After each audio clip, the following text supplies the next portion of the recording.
on that. The plan right now is to play those guys, and we still have a lot of areas to continue to improve before we feel like we're ready to win games in the playoffs and to be at the level that we want to reach. So for us, we're still in habit building mode, and continuing to just iron some things out that we're not quite where we were, in my opinion, when the hiatus hit. And so our mindset is to continue to play our guys and to get there. Hey Frank, it's Bill. The original timeline for Rondo was 6 to 8 weeks. He's probably, I guess, would be about halfway through the most optimistic end of that. Is there a plan for him rejoining you guys, and will he continue his rehab in the bubble, or when would you expect to see him in there? Yeah, he's definitely going to come back into the bubble very soon. I think he's making. I'm not sure the exact details of it, but I think he's making his way to Florida tomorrow for us throughout the year. So, I think it's just a matter of time. Perez, I know this is something we're all going to have our eyes on over the next few games. AD, LeBron, rest has not been decided, but they will play on Wednesday. How important do you think it is to keep them still in game shape after that long 4-month layoff? More important than, say, this was a typical end of the regular season, maybe like April 3rd or something like that, with a week left to go before the playoffs start. So, yeah, I see what Frank is doing. He brought them into practice today after the game last night. Even though they have back-to-back games coming up, he still wanted to keep them fresh on the court. Not saying they did a whole lot at the practice, but this is not a situation where the Lakers have clinched the top spot with 5 games left to play. AD and LeBron will play 1 or 2 of those games. They might sit only 1 of those games, and I get it, because they haven't really played since mid-March. And to be frank, the Laker offense has had a little bit of a rough patch, especially those first 2 games against the Clippers and Toronto. They definitely started to iron some things out against Utah, though. Certainly a fine balance you want to take serious. Tanya, you guys are getting a visitor soon, it sounds like. Rajon Rondo is heading back to Orlando. We've had 3 games without him so far. Do you think he will have a big role once he is cleared?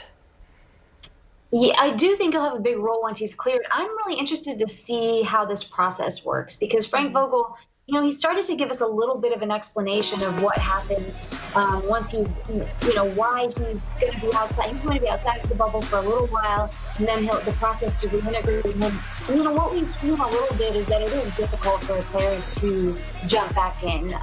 All his teammates will have been on a certain rhythm and gotten used to this environment, and he'll have to contend with just starting that process from scratch, really, because he got hurt so early in this process. So I do think he'll have a big role when he comes back. I think the Lakers are always looking for ways to improve their playmaking, and he's somebody that will be part of that. And he can certainly benefit them, of course, from the mental side of things, as we know just how much he is an IQ kind of guy. I'm going to stick with you once more, Tanya, because we've talked about it a lot back here in LA. When it comes to the Lakers and their shooting woes, of the 22 teams in the bubble, the Lakers have had the worst shooting percentage in the bubble at 42%. What do you sense in being around the team and of course, the offensive end of the floor? It's really interesting, because most of the other teams here have been talking about what a great place it is for shooters. Wow. I've heard that. About that. These bins are shooting bins. It's so much easier. The depth perception is so much better. All this kind of stuff. I think the Lakers are still trying to get their legs under them. I think there's timing issues. There's every team. Well, I feel like most teams that have struggles with shooting, they try to tell you that shooting will come, the offense will come. That's what the Lakers keep saying. So, I guess we'll be seeing if that does come to fruition. Yeah, I got to say, as of right now, there's only 3 Lakers I trust shooting threes. You've got Anthony Davis. Never thought I'd be saying that. Kyle Kuzma has really looked good in the restart games, shooting deep. And LeBron, too. Not that he takes a ton, but, you got to trust him, of course. Beyond that, the starters, Danny Green, KCP, they've played 3 games. Combined, they've made 4 threes. That's not enough production, especially in the playoffs when the games kind of get bogged down a little bit. You're going to want to get some easy points. So the Laker long-distance crew really needs to start hitting these threes. I got to say, numbers don't lie. That's what they always say. But let's face the fact that, again, it was a 4-month layoff. Yeah. I'm giving it some time. Absolutely. Giving it some time. Yeah. Still to come, Anthony Davis came to play in Monday's win against the Jazz. Ahead, we'll tell you how the Brow accomplished something last, but the Lakers didn't let that happen to them against the Jazz. With the win, they clinched the top seed in the West, made a little history, becoming the first team in NBA history to earn the #1 seed after a 5-year playoff drought. As for individual accomplishments, AD had his 5th 40-point game, most for Lakers since Kobe back in 2012-2013, and recorded his 29th game with 40 and 10, which is tied for 10th all time. For more on AD's huge performance, let's send it over to the Hall of Famer, Big Game James Worthy, and Chris McGee. Thank you, Allie. So Big Game James, the Lakers go into Monday night's game against the Utah Jazz at 1-1, and everyone talking about their offense struggling, especially their three-point shooting. But the Lakers come out, find their rhythm, and AD, an absolute monster. Let's talk about him first. 42 points against Rudy Gobert, 12 rebounds. He did it all, Big Game. Yeah, Gobert seems to bring out the best in AD. You know, it seems like he lights him up just about every time they play.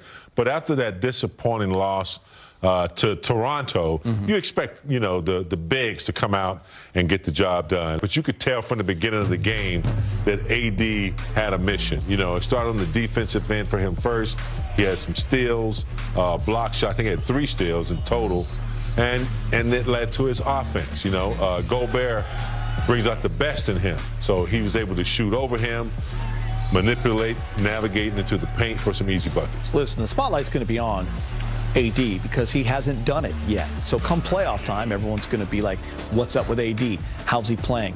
I mean, listen, he was only 2 for 7 against the Raptors, and that was the news, right? Everyone's like, oh, they double-teamed him, and he made the right play, but he was really, you know, out of the game.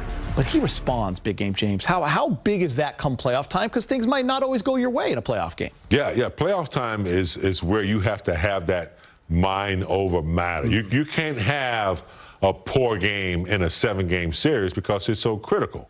You know, he got a pass when he was in New Orleans because he didn't have the surrounding cast. But now he's with some veteran players, one in particular in LeBron James. So his expectation is on the rise. You were in such a different situation because when you came to the Lakers, they were coming off a championship. But at what point in your career were you really comfortable in the playoffs?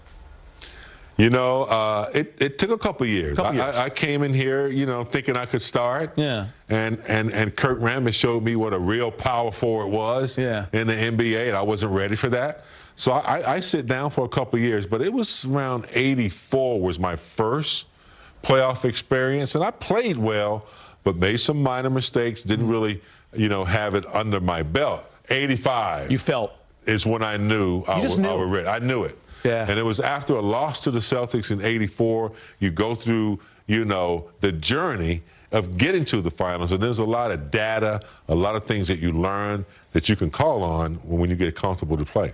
One thing you said in the pregame show on Monday night, we're not worried about LeBron James. Don't even care about his numbers, what he's done in the bubble the first 2 games. You know when it comes down to it. But LeBron showed, listen, you just see in that 3rd quarter when they needed to take over the game, LeBron does his thing. It's hard to, you know, to see it, but he allows his team to play a little bit. He allows them to make mistakes. He's not that aggressive at the beginning of some games. He's looking to distribute the ball. I thought he really did a good job letting Pope running some plays from Pope. Danny Green got involved early. And then when he needed to in the 3rd quarter, he turned on the gas and, you know, took over. October 1st, 2012, is that when you and I first sat in that desk and did our first show together, live? Launched the network. It's been a long time coming. A lot of trades, a lot of trades. Yeah, Lakers did get to the playoffs that year. People forget. Kobe tore his Achilles. They got swept. I mean, they got swept by San Antonio. Yeah, they had guys starting in that game that aren't even in the league anymore. But we haven't been back. Lakers have not been back. Wrapped up the #1 seed. Feels good, doesn't it? Yeah, it feels good to know. Yeah. Finally. Because even after last year when LeBron went down, that was disappointing as well. Yeah. But this year, we're going to be there where we belong. It's been a long time, and I'm looking forward to it. It's funny, no one's even celebrating because you got your mind on playoff. Like, we don't go far in the playoffs. It's not just getting to the playoffs. Now it's winning. It's kind of cool. He that won't be mindset again. teasing me anymore when I go in the grocery store. So Better not tease big game. yeah. Allie, have a great show. Back to you. Allie, ah! Thanks, guys. Still to go.